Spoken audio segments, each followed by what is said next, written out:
Do not adjust your set. That is not something from 2020 and the riots there. This is yesterday. Anti-ICE rioters were rolling out the guillotine outside an immigration detention facility in Portland. Apparently, this chaos has been going on for 80 consecutive nights.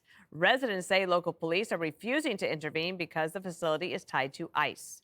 That comes as Washington, D.C. filed suit against the Trump administration over its deployment of the National Guard in the Capitol, with the D.C. National Guard getting extended till November 30th. So David Axelrod, he is warning his party against reflexively resisting Trump's crime-fighting push.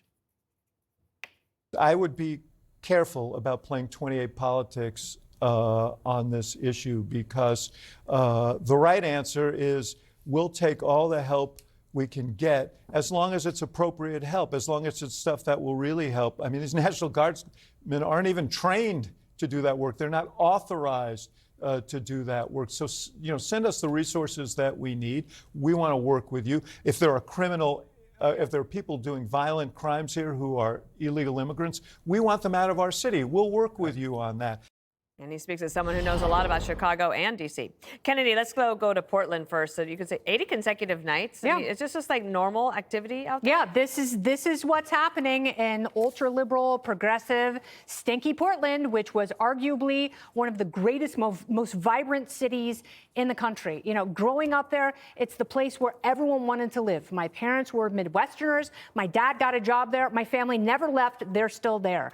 My brother was a cop in an adjacent town for a long time. He and Andy Ngo and I did basically a ride-along one day, and we met with all the U.S. Marshals who were guarding the federal courthouse, and they were being bombarded. They were being blinded with lasers and having the courthouse set on fire, and this nonsense is still going on, and it's not that the Portland police don't want to do anything. It is they are completely hamstrung by the new mayor, Keith Wilson, because Ted Wheeler, the nutless wonder, decided not to run for a third term. Yep. He was awful, ran the city into the ground. After Sam Adams, he was also horrible. They haven't had a good mayor since Bud Clark flashed that statue. That's so old school for those of you, and you are welcome.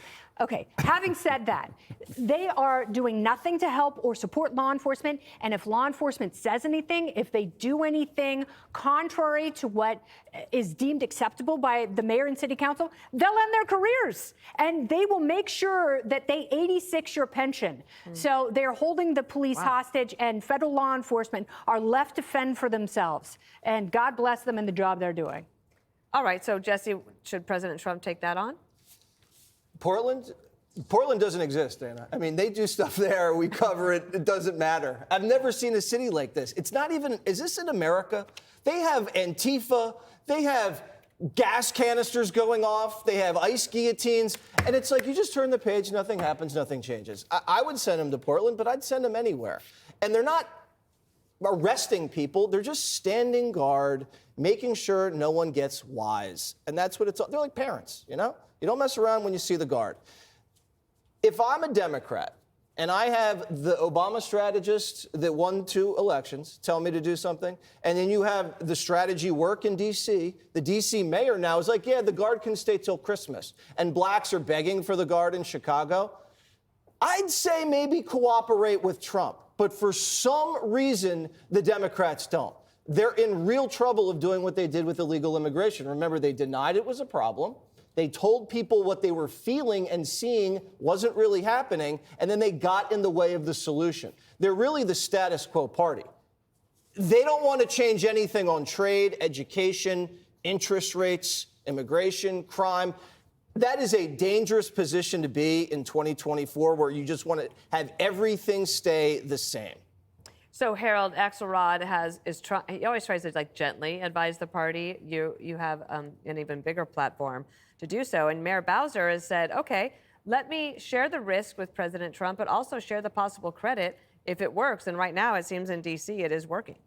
I couldn't agree more. I think a lot of what Jesse said, Democrats aren't the reason that interest rates are high, but I think you're right on some of the other issues that you enumerated there. I've said for a while, the coordination and conversation between Democratic governors and mayors with President Trump.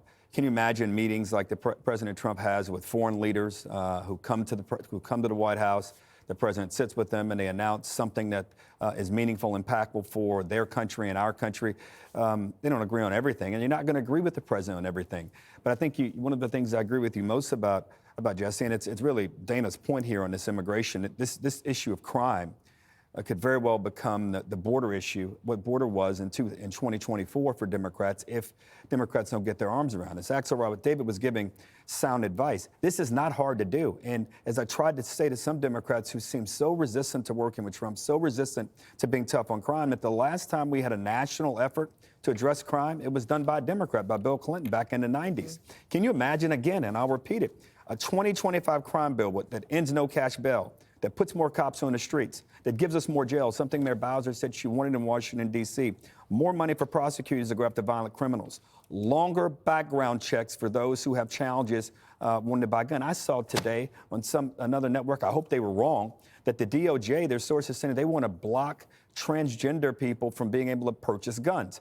Now, it's amazing to me. We're not going to block people who commit crimes, who beat their wives, who beat their kids, who rape people, who kill people from being able to buy a gun. We want to do that, but that's another conversation. Wait, if you're convicted of a felony, you can't buy a gun, right? No. Am I wrong about that? No, you're correct. If you beat your wife, you can buy a gun. If you beat your kids, you can buy a gun. But we can get back to it. I don't understand how the Second Well, if Amendment they're doesn't. saying it's a mental illness, which a couple years ago, transgenderism was a mental illness, then you support mentally ill people buying guns? I'm going to save you from yourself here. We should also provide more Don't money need to it. cities with innovative and who providing real education initiatives with great outcomes. This is what Democrats should be focused on. The only point I make, you make my point on what you're saying about transgender. We can have longer background checks for people who we believe pose a threat to society. That's what a new crime bill ought to look like. And Democrats, go talk with the president. There's room for not only negotiation, there's room for improvement, and frankly, there's room to make our communities safer. That's what it's all about. I think that you can tell the politics are changing, Greg, when Muriel Bowser is able to do this in a city where Kamala Harris won 93% of the vote. I had so many good points to make, and then Harold has to introduce trans, and now I'm completely. Harold just did that sin that I hate where he said other people's problems are more important than yours. No, I did not. Yes, you did. How You did I said say that? trans don't have the opportunity to get guns. How many people are you talking No, about? I could care. Four. I could. 4 people. There are 4 trans people who want guns. Okay, it's not a problem. Okay, that's it. That's enough, Harold. In your face.